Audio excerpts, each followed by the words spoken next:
שלום לכולם, אנחנו בתל מונד.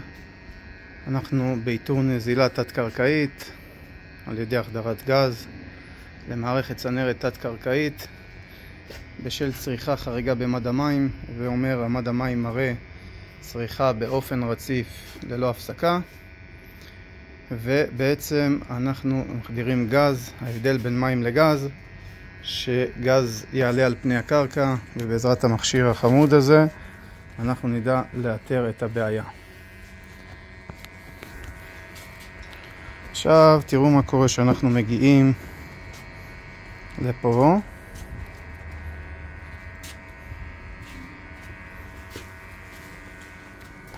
ברגע שאנחנו שמים את המכשיר פה, רואים מיד שהמכשיר מראה לנו שפה הדליפה שלנו, וישר קופץ למעלה. א' מ' איתור נזילות.